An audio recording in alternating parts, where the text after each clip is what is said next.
총리님께 질문 드리겠습니다.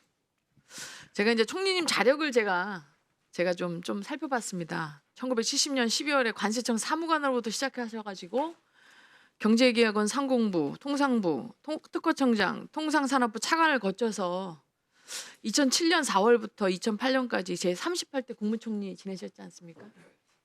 그 이후에 김대중 정부에서 외교통상부 통상교섭본부장 하시고 주미대사까지 하셨는데 2022년 5월 윤석열 정부에서 48대 총리로 임명된 이후 지금까지 과거에 총리도 하셨고 다양한 직책을 경험했을 때 보실 때 지금 현재 윤석열 정부 이후에 대한민국이 과연 삼권 분립의 정신에서 행정부가 올바로 정부의 역할을 수행할 수 있도록 삼권 분립의 정신이 올바르게 지켜졌다고 생각하십니까?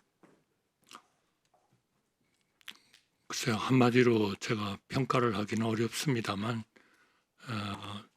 행정부가 일을 하는 정치적인 상황은 2007년에 제가 했을 때하고는 좀 달랐다. 저는 그렇게 생각합니다. 어려웠다. 그렇게 말씀을 드리겠습니다. 총리님이 2007년도 총리하실 때 그때 제가 보니까 15대 국회고요. 15대 국회 의석 비율을 제가 보니까 그 당시 신한국당, 그다음에 자민련, 그다음에 새정치국민회의 등 비례 봤을 때 그 당시에 정부 여당이 지금과 같이 과반 거의 가까웠지만 이 정도로 다수결로 밀어붙인 적은 없다고 생각합니다. 과거 정부의 직책에서 지금과 같이 행정부 등 관료, 헌법기관장, 검사 등 29번의 탄핵이 되는 상황이 과거에 비춰봤을 때 지금 일어나는 정치 행위가 정상적이라고 보십니까? 네, 그거는 매우 행정부에는 큰 부담이 되고 특히 우리나라의 탄핵 소추 제도는 일단 탄핵 소추가 되면 직무 정지가 되기 때문에 그 탄핵 자체의 제도가 미국과도 그런 점이 많이 다른 그러한 제도라고 생각합니다. 그래서 행정부가 원활히 작동하기가 상당히 어려운 그런 상황이 전개된다 그렇게 생각합니다. 자, 이러한 탄핵의 과정에는 다수당인 민주당이 다수결로 의결된 상황입니다. 그래서 다수결의 원칙은 당연히 다수의 의견이 존중돼야 됩니다. 그리고 다수의 지지를 받는 결정이 우선시돼야 되는 게 민주주의의 원칙이라고 생각합니다. 그러나 다수결이 소수의 의견을 무시하지 않도록 다수결의 원칙의 두 번째는 보안 장치인 소수의 권리 보호 장치가 마련되어야 됩니다. 그것이 그동안에 우리 국회가 22대 이전에 해왔던 국회에서의 협의와 수기 과정으로 표출되어야 했고 그것이 지금까지 이뤄온 대한민국의 아름다운 민주주의의 원칙이라고 생각합니다. 그리고 마지막으로 공정성과 투명성, 의사결정 과정이 모든 참여자에게 공정하게 진행되어야 되는데 정말 저희는 많은 경우에 어떤 절차를 거쳐서 그런 법안이 발의되는지 수기도 없고 그냥 표결로 하자. 문제가 생기면 표결합시다 해서 이루어졌던 것이 저는 22대 국회이기 때문에 이것이 공정성과 투명성 문제에서 그다음에 소수에 대한 존중이 없어서 저는 다수결의 원칙이라는 독재가 행해지고 있다고 생각합니다.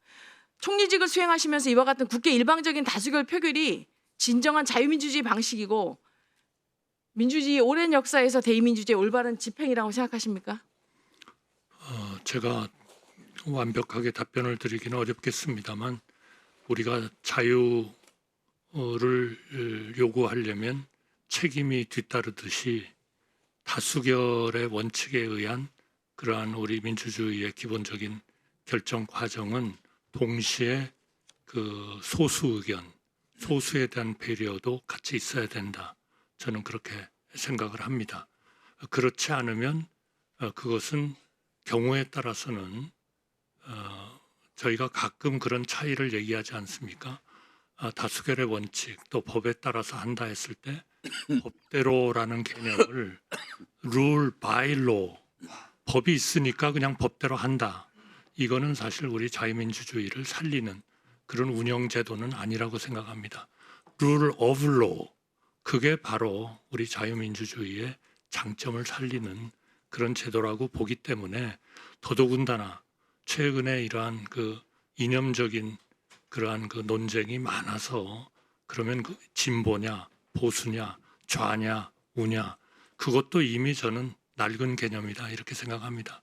좌와 우 보수와 진보가 중요한 게 아니라 그 국가나 국민의 행복이 위로 발전하느냐 아래로 꼬나박느냐 이 두 개가 더 중요한 거 아니냐 그렇게 생각을 하기 때문에 이거는 정말 과거에 항상 우리나라가 어려웠을 때 정말 우리 정치의 큰 거목들이 이 모든 문제를 해결하면서 나라를 발전시켰듯이 저는 언제라도 이런 우리의 정치권의 큰 타협과 조정, 상호에 대한 배려 이것은 절대적으로 필요하다. 또 그걸 위해서 여당도 더 노력을 해야 된다. 일전에 우리 한병도 의원님께서 좋은 말씀을 해주셨지만 정말 우리 구두 뒤축이 닳도록 정말 어느 원내대표님 집 앞에 가서 한 일주일쯤 그냥 들어 누워서 하나의 합의를 이루자 하는 것이 필요하다면 그렇게라도 하는 그런 노력들이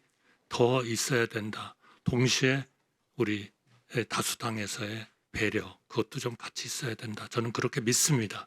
그리고 제가 총리로 부임할 때부터 앞으로 우리나라의 생산력을 높이고 소위 말하는 총 요소 생산성을 올리려면 정치적인 이러한 협치 그리고 그 소위 가난한 사람과 부자 간의 하나의 적절한 그런 배려, 소위 약자에 대한 복지 이런 것들이 또 투명한 그러한 사회 이런 것들이 같이 있지 않으면 앞으로 우리나라가 이런 어려운 국제적인 이러한 대변혁기에 잘 하기가 어렵다 하는 말씀을 제가 드린 바가 있고 지금도